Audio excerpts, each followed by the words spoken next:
arakira, ariko se aragarura imbaraga gute?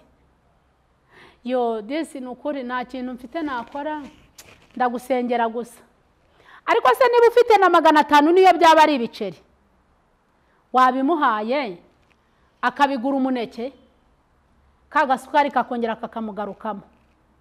Sharuna ibyawe narabyumvise, ariko mama kara vraiment humura, Imana izagutabara. Imana niyo nyiri umurimo, izagushyigikira. Imana sizaca murindi, ko izaca muri ya 200 yawe cyangwa cya giceri cy'ijana. Abarokore mwige gukora imirimo, nizajya dutabara ku munsi w'ibyago n'umunsi w'amakuba. Kandi ikindi kintu gikomeye, Imana ishyira ku munzani ya mirimo twakoze. Kandi iyo hano tuvuze abakene, abantu benshi bakunda kuvuga ngo buriya ni babandi baburaye, ni babandi badafite amafaranga, badafite igishoro, bafite umwenda umwe, bakodesha batagira aho kuba, ntabwo bari ari bo bakene. Ushobora no kuba uri umukire ufite ibyo kurya, babandi mu isi ikomera amashyi, ariko uri umukene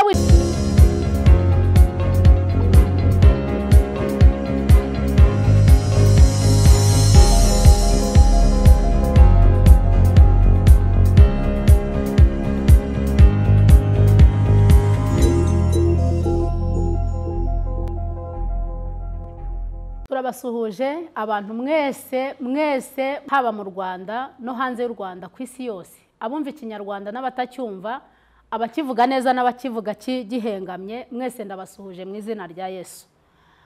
Jye uri imbere yanyu nitwa Ange cyangwa Angera Nyiraguhirwa. Ndi umumama uzwi ku izina rya Mama Karabo. Nkunda gusenga, nkunda n'ijambo ry'Imana, nkunda gukora imirimo y'Imana. Imana iduhana n'umugisha. Rero tutewe iteka, tugize umugisha, tugize ibindi bintu by'igiciro, ubundi mwanya w'igiciro wo kuvugana ku ijambo ry'Imana, wo kongera kwitekerezaho. Haleluya. Tugize umwanya mwiza. Erega wowe ukiriho ni impano y'Imana kuba ukiriho. Impano ya mbere n'ubuzima, impano ya kabiri ni igihe ufite. Imana ishimwe.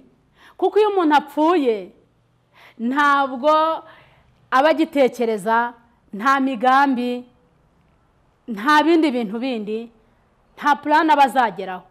Bantu b'Imana, ubwo mugifite ubuzima, kabone niyo waba urwaye ariko ugihumeka, niyo waba uri kukuka kanyuma, wizere ko Imana izakora imirimo n'ibitangaza.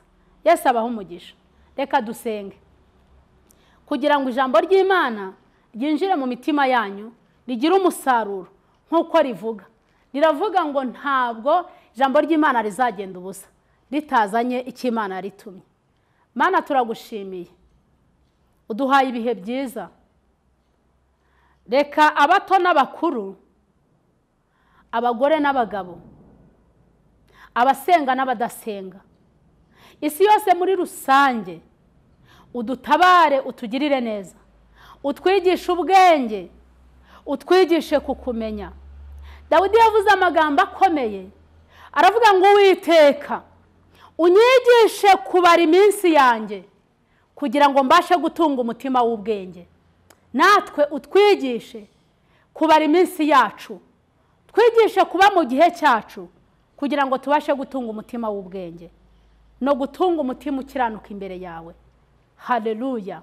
Ndasenze kugira ngo abantu turi kumwe muri iri teraniro, muri iki kiganiro, duhugurana, ubagirire ibambe, ubagirire imbabazi, ubasakazeho urukundo rwawe, kandi uduhe umutima twese wo kugukunda kandi byimazeyo.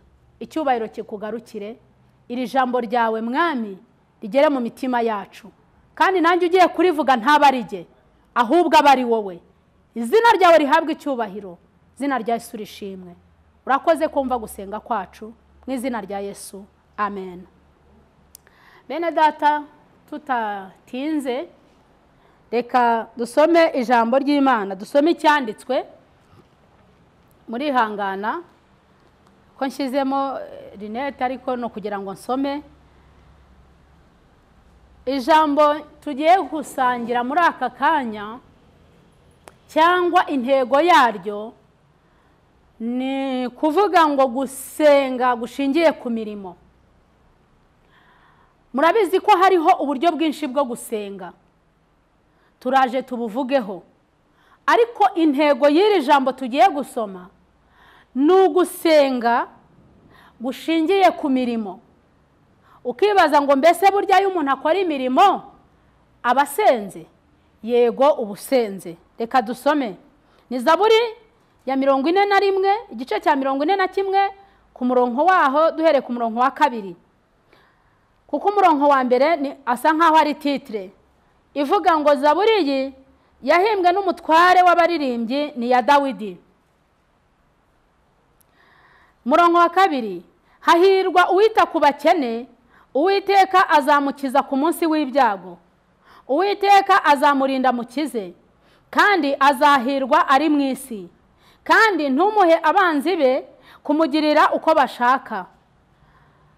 Uwiteka azamwiyegamiza ahondobereye ku buriri, ni wowe umubyukiriza uburiri iyo arwaye. Amen.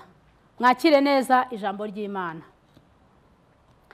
Imana y'amahoro, Imana y'amaboko, Imana y'amasezerano, Imana itagira uko igira, Imana ireba imirimo, Imana ituzi, Imana izaduhemba, iguha umugisha wowe wita ku bakene. Haleluya. Nshingiye kuri iri jambo, kuri Zaburi ya 41, aho iri jambo ritubwiye ngo hahirwa umuntu wita ku bakene, ngo Uwiteka azamurinda ku munsi we w'ibyago n'uw'amakuba. Hariho amasengesho dusenga yo kwiyiriza, ayo nayo ari mu ijambo ry'Imana rivuga ngo bene uwo mudayimoni akurwaho no kwiyiriza no gusenga. Haleluya. Ni ukuvuga ngo kwiyiriza ubusa ni uburyo bumwe bwo gusenga, ndetse no gusenga turya ni ubundi buryo bwo gusenga.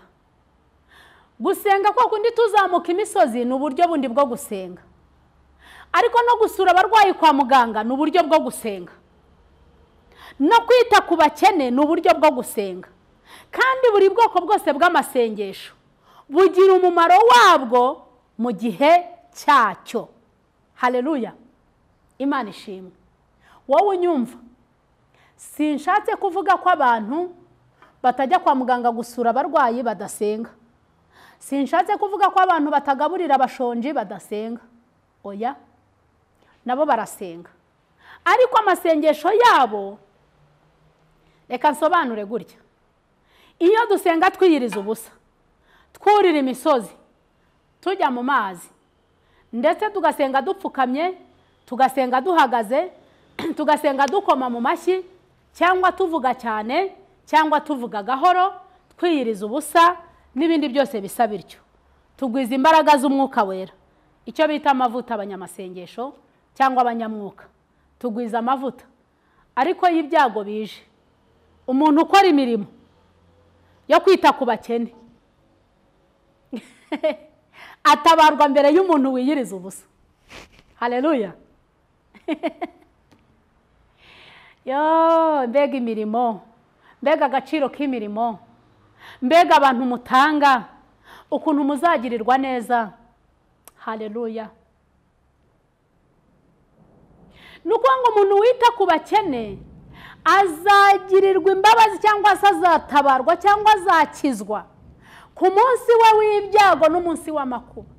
Bene data, ni ryari uba ufite amakuba? Imana ishimwe. Ubwo mugiye kumbaza ikibazo nanjye najyaga nibaza, cyangwa abantu benshi bagiye bambaza, batese ko dusenga, ko twanatanze, tugatanga n'ibya 10 n'amaturo, ndetse tukagaburira abashonji, ko tutarasubizwa. Abantu benshi bajya bambaza icyo kibazo. Buriya ugenzuye wasanga warashubijwe, wasanga wararwaye ukajya no kwa muganga, abandi bakagwayo wowe ugataha. Se burya si umunsi w'ibyago? Wasanga wararwaje umwana kubera ko watabaye umwana wa mugenzi wawe, umwana wawe agakira. Ese ubwo si ugusubizwa? N'ibindi wasanga inama yo kwirukana abantu ku kazi yarabaye, bakirukana abandi wowe ugasigara. Ese iyo mirimo ntabwo uyibona? Wasanga abandi birirwa bashonje babuze ibyo kurya, ariko wowe utarabura ibyo kurya. Ese ubwo si imbaraga z'Imana? Haleluya. Bivuga ngo mbese ahubwo mu mitwe yacu no mu mitima yacu gusubizwa kwacu ni ukuhe? Mwibwira ko dusubizwa iyo twaguze imodoka cyangwa twubatse amazu, cyangwa twaguze amabaze yahishe n'amakanzu meza twadodesheje, baduhaye za promosiyo, abagabo bacu badusohokanye? Mwibwira ko ariko gusubizwa? Ibyo bizanwa n'umugisha, ariko si byo mugisha, sinabyo bizana umugisha. Imana ishimwe. Haleluya. Hahirwa umuntu wita ku bakene. Ikindi twasomye mw'iri jambo ngo kandi ntumuhe abanzi be kumugirira uko bashaka. Muzi impamvu abarozi babaroga kenshi bakabafata? Akenshi muba mufite ubwoba. Akenshi niyo mwatanze, ntagire uwo mvuga mu izina, reka mvuge mama Karabo. Akenshi mama Karabo iyo natanze 1000 nkigerekaho amagambo, nkagigerekaho n'inyuro, ati kandi iriya kanzu mureba yambaye ninjye wayiguze. Sha mwene da, musengere mama Karabo, amaze iminsi amerewe nabi, amaze iminsi ashonje cyane. Uziko kiriya cyumweru ari njye wamugaburiye? 0 imirimo yose wakoze irasibanganye. Akenshi wigenzure wowe ugiye kumbaza ngo kuki ntanga, hanyuma munsi w'ibyago Imana ntintabare.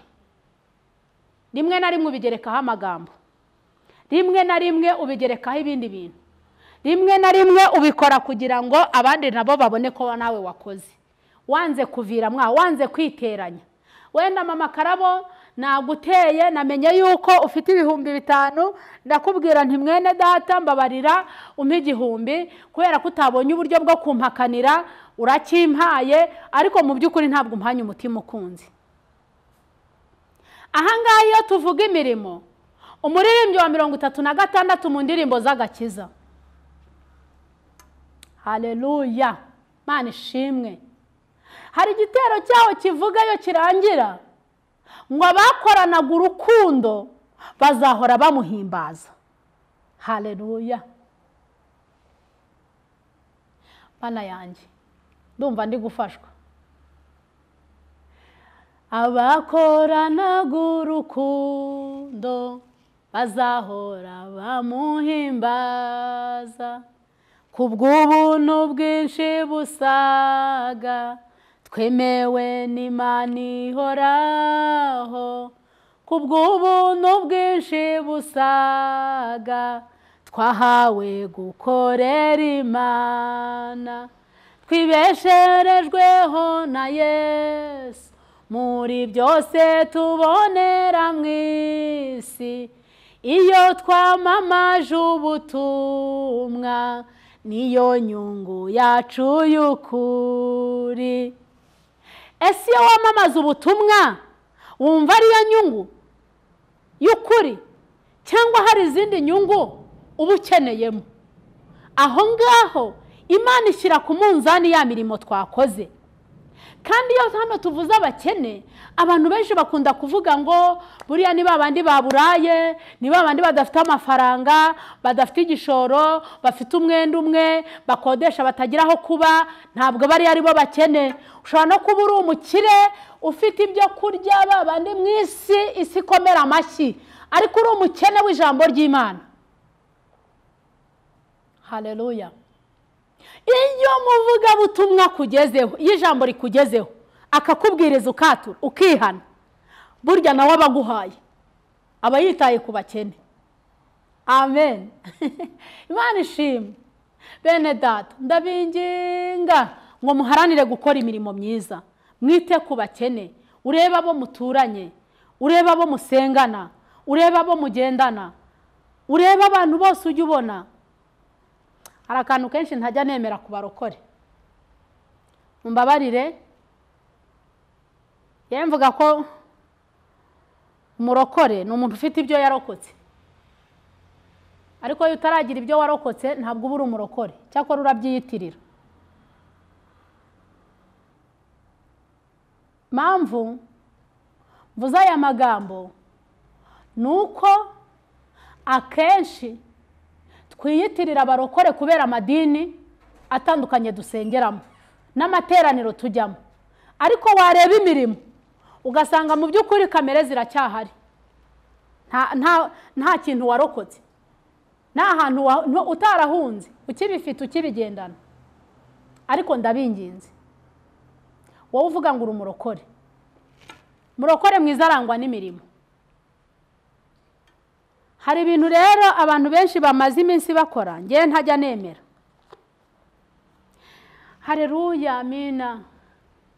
Yo runa, Imana iguha umugisha, sha ukomere, turagusengera, Yesu aragukiza. Kandi wenda muganga yamuhaye imiti ariko akeneye ironje. Arakira ariko se aragarura imbaraga gute?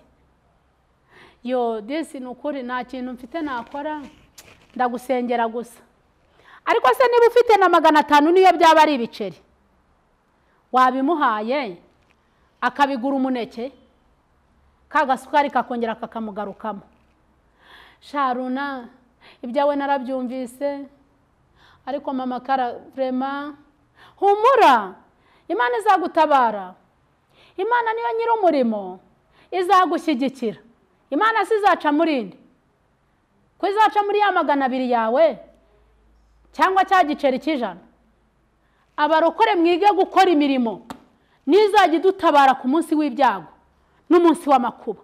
Kandi ikindi kintu gikomeye ngo abantu bakora iyo mirimo ntabwo Imana yabarekera mu maboko ya ngo y'abanzi babo ngo babagenze uko bashaka. Haleluya. Ntabwo amaboko y'abanyabyaha azadusumira, ntabwo amaboko y'abaroza azagufata ngo aguheraneyo. Ariko ikibazo uha umukozi w'Imana ukajya kubivuga, kavuga uti runaka agiye namuhaye aya naya, bikaba birapfuye. Ariko Uwiteka twese atubabarire, wite ku mukene mugenzi wawe. Ese niba udafite amafaranga ntabwo washobora no kujya guhingira umuntu? Reka tuvuge ku bahinzi, kwa kenshi iyo tuvuga ubutumwa twibanda mu mujyi, ukagira ngo mu cyaro ho ntibibareba cyangwa aho bahinga. Ese wagiye kumuha umubyizi niba udafite ayo mafaranga? Ese muvandi, niba uri mu mujyi wa Kigali ukaba udafite amafaranga, wagiye ukamusura ukamukorera n'amasuku, ukamukoropera, ukamuganiriza? Ibyo nabyo ni urukundo. Imana ibaha umugisha. Ijambo ryatubwiye ngo hahirwa uwita ku bakene, Uwiteka azamukiza ku munsi w'ibyago, Uwiteka azamurinda mukize, kandi azahirwa ari mu isi. Sinasoza iyi minota mikeya afite ntavuze ngo azahirwa ari mu isi. Umuntu wita ku bakene niwe munyamahirwe. Uzarebe bacuruzi bita ngo kwa murokore cyangwa ahandi hantu, bano bantu bafite inganda batajya no mu rusengero, batazi naho umuryango w'urusengero uri, batazi no kuvuga mwami Yesu, ariko kubera ko bita ku bakene bashinze za nganda baha abakene akazi. Ntabwo Imana ishobora gutuma homba. Ugasanga muri kuvuga ngo ariko ngo abapagani ngo ko ngo batunga, ngo ko badahomba, ko batava mu isoko. Ukajya mu isoko uri umurokore ugacuruza bigahomba, umupagani agakomeza kubera ko yahaye abakene. Imana ibaha umugisha. Reka dusenge. mureke dusenge. Ndabizi ko Imana izatugirira neza, ariko mu mutima wawe wakomerekejwe no gutanga. Urahereza umuntu igihumbi iti barambwiye ngo bazakijyana mu bapfumu, wakimuhaye akakijyanayo, ko umurimo wawe wawurangije. Umurimo wawe wawurangije. Imana ntizatuma wa mupfumu yica bizinesi yawe kubera wakoze umurimo wo gutanga, kandi ubona wakeneye imbabazi z'Imana. Wowe watanze bikagucumuza. Uyu munsi wafashe umwanzuro uti nta muntu uzongera kugirira neza, abongirira neza nibo bagira nabi. Ntukagire neza utegereje inyungu kuri wa wundi wagiriye neza. Gira neza kubera ko ijambo ry'Imana rivuze ngo Imana izagukiza ku munsi w'ibyago n'umunsi w'amakuba. Mana ishimwe. Reka dusenge. Mana yacu, ise umwami wacu Yesu Kristo, ugira neza bugacya bukira, turagushimiye. Imitima yacu kwagukira gukorera abandi, imitima yacu kwagukira gutanga ndetse no gufasha abakene, kugira ngo ibyago turimo tubivemo nuko twita ku bandi bantu. Niko ijambo ryawe ribitubwiye, niko ribidutegetse. Dushoboze, duhe imbaraga. Abatanga bose ubaha umugisha, abita ku bakene ubaha umugisha, abatabitaho nabo batabare ubibigishe, ababikomerekeyemo ubomora ibikomere. Icyubahiro kikugarukire. Urakoze kubw'ijambo ryawe, kandi rigwire mu mitima yacu, rishoye imizi mu izina rya Yesu. Amen.